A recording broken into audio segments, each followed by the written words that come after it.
Hi friends, I'm very happy to know that my last video helped many of you to speed up the computer.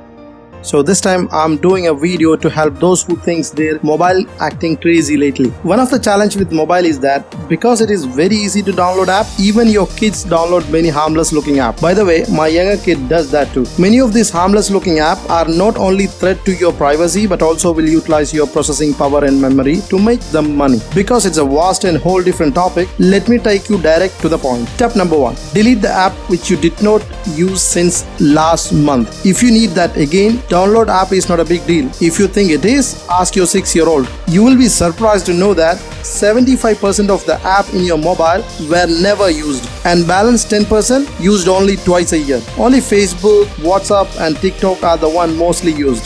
Step 2.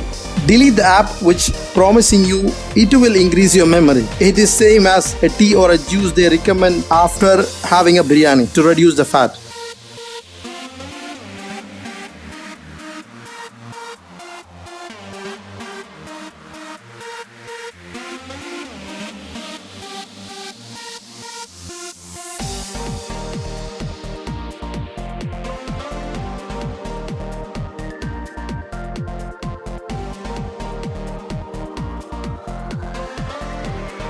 Step 3. Swipe down from your top of the screen, click on the notification setting. You will see all the software you have ever installed are turned on with notification. Except WhatsApp, I don't think you need any other application to remind you there is an update, because this is also affect your working memory of your mobile.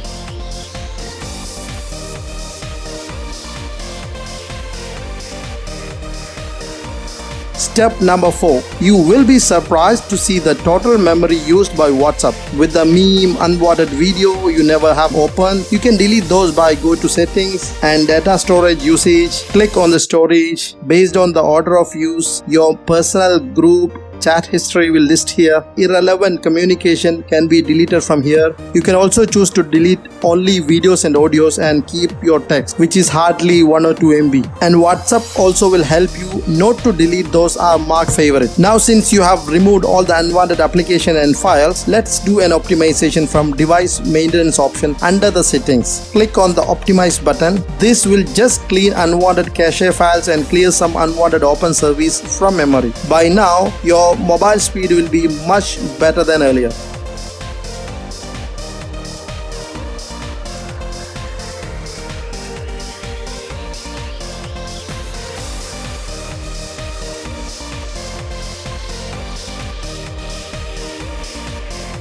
Let me give you a bonus step here. Step number 4. Google Photos. We all might have it in the device already. When was the last time you have ever reviewed your whole album starting from 2009? It is very rare occasion that you have checked all of. So instead of keeping that 10 to 20 GB picture or video on your mobile, just keep 10 or 20 recent one and free up your device. You can see that on your Google Photos menu. Just click that button, free up space in device. All of them backed up on your Google image. Now the twofer here is when you change your mobile, your all images are auto synced from Google Image. I'm sure by doing this, your mobile will say a big thank to you. Thank you very much for watching. Thank you for watching. Please subscribe and comment your doubts and click the bell icon for future interesting video. Thanks again.